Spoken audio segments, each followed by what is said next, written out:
पुरानी बात है। एक बार हिरण्याक्ष और हिरण्यकश्यप नामक दो भाई बहुत भयंकर राक्षस हुए। यह दोनों भगवान विष्णु के बड़े ही कड़े शत्रु थे। जब भगवान ने वराह रूप धारण करके हिरण्याक्ष का वध किया, तब क्रोध और प्रतिशोध की ज्वाला में हिरण्यकश्यप ने कड़ी तपस्या करने का निर्णय लिया। ब्रह्मा जी को बहुत पुरानी बात है। एक बार करने का निर्णय लिया। ब्रह्मा जी को प्रसन्न करके वह अमर होना चाहता था और इसी के लिए वह तपस्या करने के लिए जंगल में चला गया।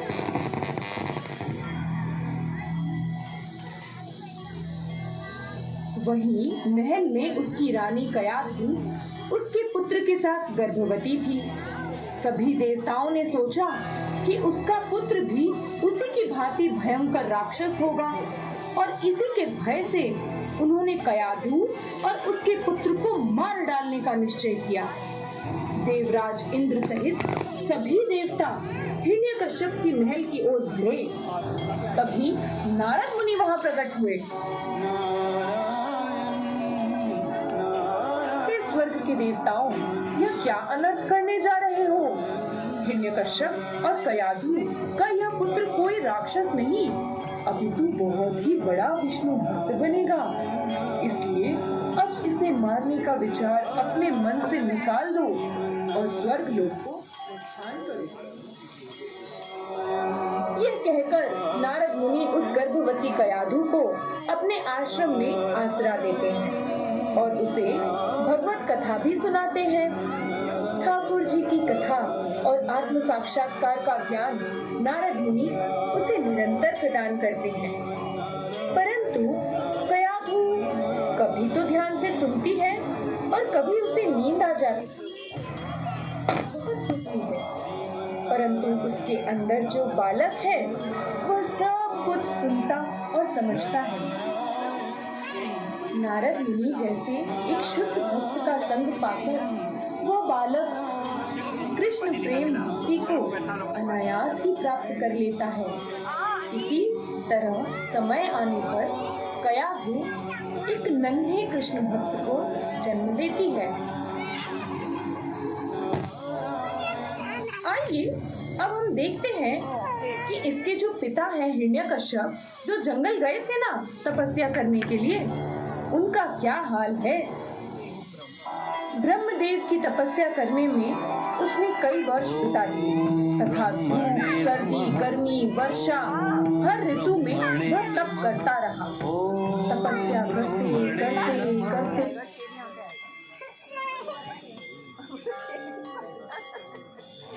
करते हिरण्यकश्यप ने देवताओं के 100 वर्ष व्यतीत कर दिए। इस दौरान उसका शरीर अत्यंत निर्बल तथा बूढ़ा हो गया था। जगह जगह से उसके शरीर को कीट पतंगों ने खा लिया था तथा केवल हड्डियों के ढांचे में प्राण शेष रह गए। हिरण्यकश्यप ने अपनी कठोर तपस्या से ब्रह्मदेव को आने पर मजबूर कर दिया। हिरण्यकश्यप, मैं तुम्हारी तपस्या से प्रसन्न हूँ। कहो, क्या वरदान चाहते हो? ब्रह्मदेव, यदि आप मुझ पर प्रसन्न हैं, तो मुझे अमरता का वरदान दीजिए। मैं अमर बनना चाहता हूँ, मैं कभी ना मरूं। हे हिरण्यकश्यप, यह वरदान देने में मैं असमर्थ हूँ, इसीलिए तुम कोई और वरदान मांगो पुत्र। हिरण्यकश्यप ने अपनी पूरी बुद्धिमता से यह वरदान मांगा। तो ठीक है ब्रह्मदेव, आप मुझे यह वरदान दीजिए कि ब्रह्मा के बनाए हुए किसी भी प्राणी से मेरी मृत्यु न हो सके, अर्थात ना मनुष्य से, ना ही पशु से, न दैत्य से, ना ही देवताओं से, न ही सर्प से तथा न ही गंधर्वों से मेरी मृत्यु हो सके। इसके साथ ही ना अपने महल के अंदर ना बाहर, ना मुझे कोई दिन में मार सके ना ही रात्रि में, ना ही किसी अस्त्र से मेरी मृत्यु संभव हो सके, ना ही किसी शस्त्र से, ना ही मैं पृथ्वी पर मरूं और ना ही आकाश में। साथ ही मुझे यह वरदान दीजिए कि ब्रह्मा के द्वारा बनाया गया कोई भी प्राणी मेरी शक्ति का सामना ना कर सके, मैं सभी का राजा बनूं, ऐसा वर दीजिए ब्रह्मदेव। तथास्तु।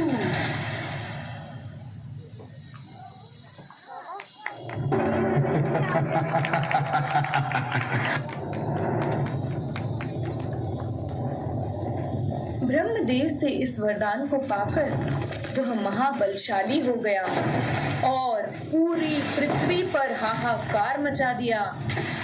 उसने आज्ञा दी कि भगवान विष्णु के सारे मंदिरों को तोड़ा जाए और उनके सारे भक्तों को मृत्यु दंड दिया जाए। यही उसके घर में उसका खुद का पुत्र भगवत भक्त बन गया। कृष्णा कृष्णा।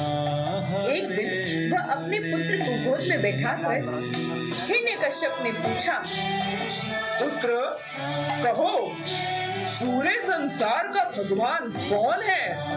पिताजी, वही जो सभी के हृदय में परमात्मा के रूप में है और जो सारी सृष्टि का पालक है, भगवान विष्णु। यह सुनकर हिरण्यकश्यप की आंखें क्रोध से लाल हो उठी और उसने प्रहलाद को अपनी गोद से उठाकर जमीन पर फेंक दिया। प्रहलाद उस समय मात्र 5 वर्ष के थे और यहीं से हुआ प्रहलाद पर उसके पिता द्वारा अत्याचारों का सिलसिला। आइए उसकी एक करुण झांकी देखें। प्रहलाद को विष्णु भक्ति के पथ से हटाने के लिए उसके पिता ने करजोर कोशिश की। सर्वप्रथम प्रहलाद के गुरुकुल के शिक्षक उसे कड़ी से कड़ी यातना देते थे और समझाते थे कि वह विष्णु भक्ति को छोड़ दे, परंतु प्रहलाद को अपने भगवान विष्णु पर पूर्ण भरोसा था। इसलिए वह अपने गुरुकुल में हरे कृष्ण महामंत्र का जप करते और कीर्तन किया करते थे, जिससे कि गुरुकुल के सारे बच्चे भी विष्णु भक्त बन गए। यह सुनकर प्रहलाद के पिता और भी ज्यादा क्रोधित हो गए। उसने अपने सैनिकों को आज्ञा दी कि इस प्रहलाद को पहाड़ की चोटी से नीचे फेंक दो। हरे कृष्णा हरे कृष्णा। फिर भी प्रहलाद घबराए नहीं, क्योंकि उन्हें अपने भगवान पर पूर्ण भरोसा था और भगवान ने भी उस भरोसे की रक्षा अवश्य की। जब हिरण्यकश्यप का यह प्रयास भी विफल हो गया तो उसने दूसरे कई योजनाएं बनाई, जैसे कि प्रहलाद को जलती हुई तेल की कढ़ाई में डाला गया, हरे कृष्णा सांपों की कोठरी में बंद कर दिया गया,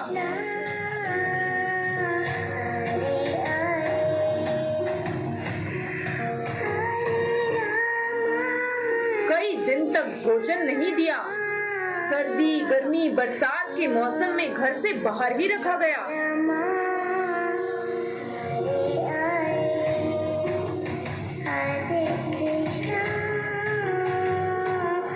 और तो और यही नहीं, हिरण्यकश्यप की बहन होलिका ने प्रहलाद को अपनी गोदी में बैठाकर अग्नि में प्रवेश किया, परंतु भगवान के भक्तों को कौन सी अग्नि छू सकती थी।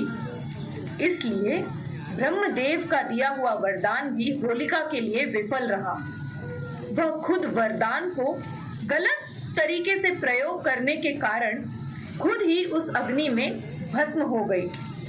और उसी दिन को हम भी होलिका का त्योहार मनाते हैं, जिसमें भक्ति की जीत को हम हर साल मनाते हैं।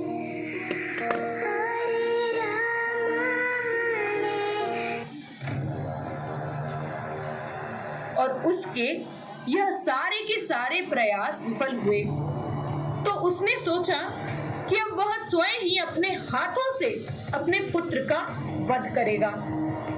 तब वह हाथ में गदा लेकर गुस्से में प्रहलाद के कक्ष की ओर बढ़ा। प्रहलाद वहां बैठकर बड़े प्रेम से हरे कृष्ण महामंत्र का जप कर रहे थे।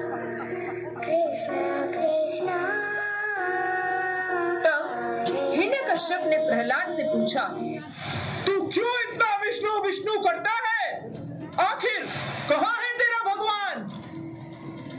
पिताजी, भगवान तो सब जगह है, सर्वव्यापी है, हम सब में है, हर कण कण में है। वह मुझ में, आप में और इन सभी लोगों में है, सभी जीवों में है। अच्छा, तो क्या इस खंबे के अंदर है तेरा भगवान? भगवान विष्णु तो सभी जगह विद्यमान है। और पिताजी, आप मेरी बात का विश्वास करें और अहंकार त्याग कर भगवान विष्णु की शरण में चले जाएं। वो आपको जरूर क्षमा करेंगे। चुप हो जा दुर्बुद्धि! अगर इस खंबे में तेरा विष्णु है, तो आज वही तेरी रक्षा करेगा। यह कहते हुए बड़ी तीव्रता से उस खंबे पर हिरण्यकश्यप ने अपनी गदा से प्रहार किया और उसमें से भगवान विष्णु नरसिंहदेव के रूप में प्रकट हुए।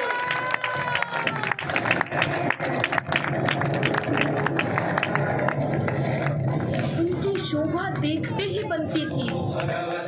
लंबे लंबे नाखून, शेर सा मुख, उनकी आभा से सहस्त्र सूर्य भी फीके पड़ जाएं।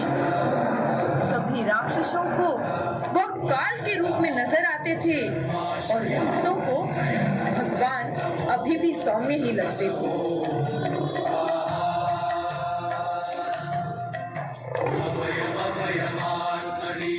उन्होंने अपनी सहस्त्र भुजाओं से सभी राक्षसों का अंत किया।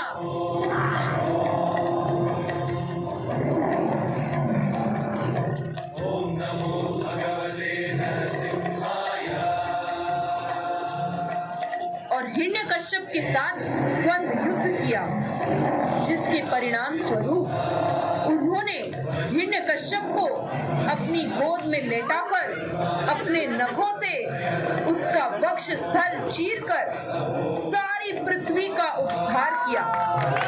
हिरण्यकश्यप ने जिस चालाकी से ब्रह्मा जी से सारे वरदान मांगे थे, उन सब को पूरा करते हुए भगवान नरसिंह ने हिरण्यकश्यप के अत्याचार से पूरी पृथ्वी का उद्धार किया।